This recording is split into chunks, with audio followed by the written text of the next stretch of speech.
number 1 seed is on the line in the NFC, man. And in this game, man, we didn't have to worry about field goals. You didn't have to worry about field goals in this game. We got to see explosive down the football field, big play football. That's what we got to see in this game, man. And San Francisco 49ers was on the winning end on this of this game and this competition tonight, man. And I was proud to see, man. I was proud to see both quarterbacks do their thug thizzle out there. Caleb Williams and Brock Purdy. Yeah, that's 2 quarterbacks I haven't believed in, and they both made believers out of me. They got big play capability. We saw it today. I see LW. He said Mr. Irrelevant versus number 1 pick, but Mr. Irrelevant, man, he was out there making it look easy out there with them throws, and moving the defense around, running the ball, stopping, throwing it. I'm like, my man looking nice out there. Purdy. I wasn't a believer in Brock Purdy, but he out there looking nice. And not only did he just play well, but Brock Purdy started off. He had a rough start when he threw that pick 6 to start the game in the first play of the game. That can really hurt the confidence of any player, but the quarterback specifically, right? It takes a championship mentality type of quarterback to bounce back from a play like that, right? And still be confident and make throws like he did against the defense like Chicago Bears, who creates a ton of turnovers.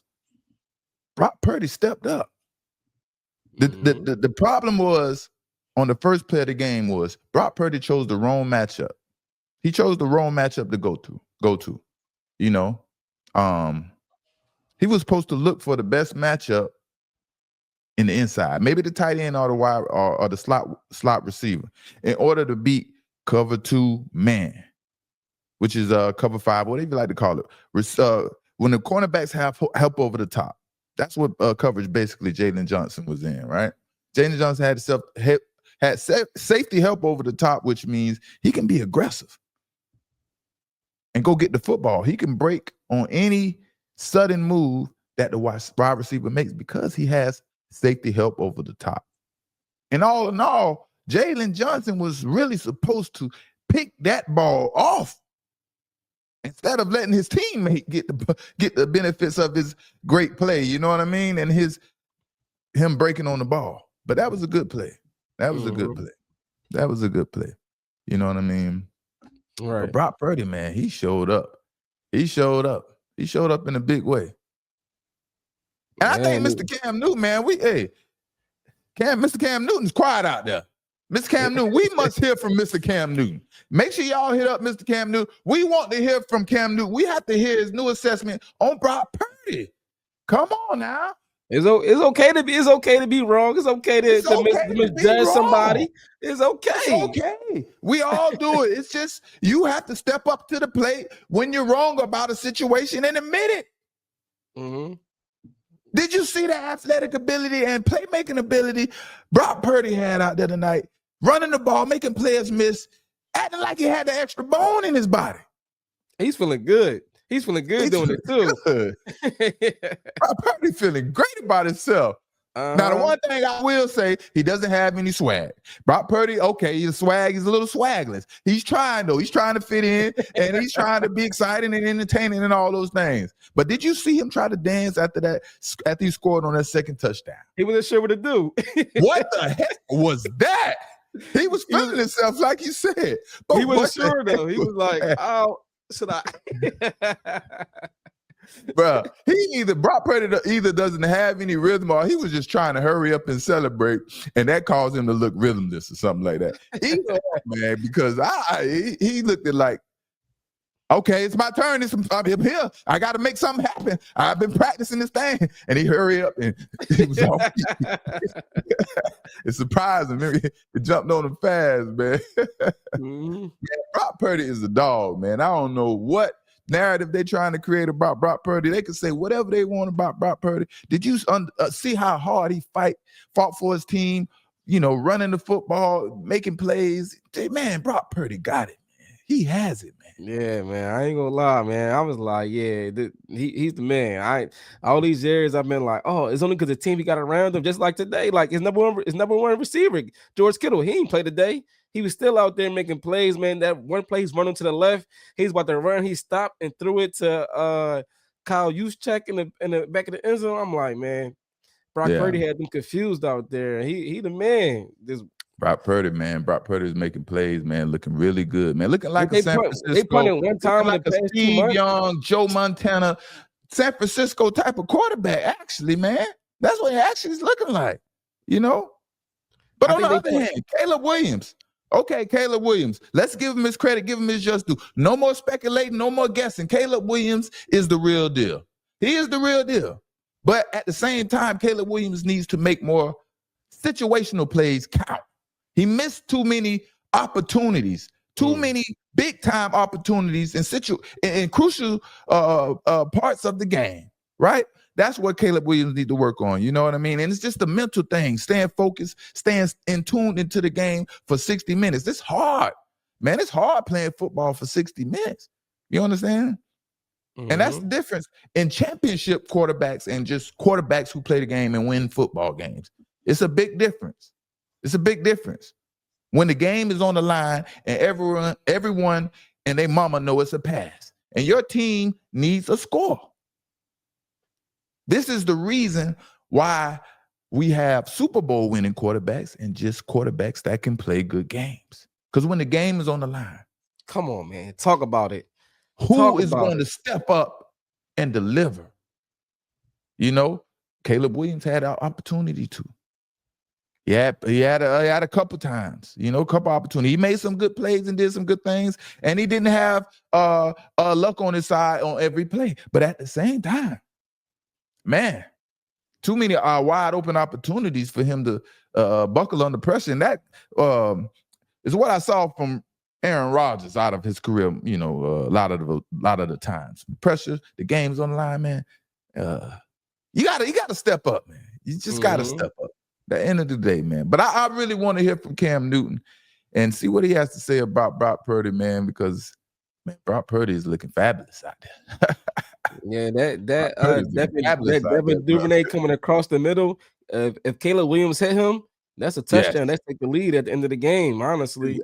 There's 3-4 plays that you can pick from Caleb Williams that he did not execute properly. He did not execute in that last fourth down. I mean, you just have to throw the ball higher. You have to take a chance. You can't let the ball go into the dirt and not even give the opportunity for your receiver to jump up, run up under the ball, jump up, make an outstanding one-handed catch. You cannot. You've thrown too many passes. You've rolled out and threw that exact same pass too many times in your career to throw the football towards the ground and not have it at least eye height for the receiver to catch the football. You understand? That makes no, like, come on, man. Like, be that superstar that we're waiting on you to be. The next, you know, Patrick Mahomes, you know, Chris Collinsworth is slobbing them up, glazing them all over the place. So, yes, come on, step up, be that Patrick Mahomes. Patrick Mahomes in his first 2-3 years starting as a quarterback would make that play 9 out of 10 times, or 10 out of 10 times, sorry, 10 out of 10 times. You understand? And Caleb Williams is just messing his legendary status up. This would have been in front of the world. San Francisco, man, is an awesome team, man. If you can beat the San Francisco 49ers, you can walk around with confidence. You can walk around like you're the man. That is a hard team to beat. You understand that? Mm-hmm. You know?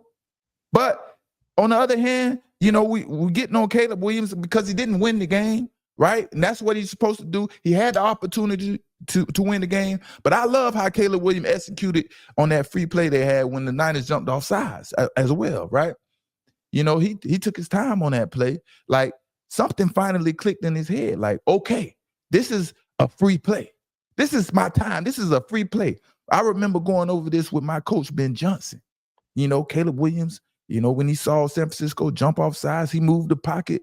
You know, he made enough time to find a deep guy. That's about moving the pocket. He created that time, and he threw a strike to Coastal Love for a touchdown. That was beautiful execution of understanding the situation and making them pay because of their mistakes.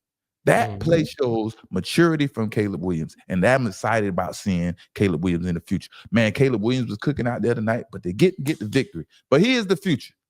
Caleb Williams Bo Nix, Drake May, and I think Shedeur Sanders for sure. Shedeur Sanders, and we're gonna talk about him in a few.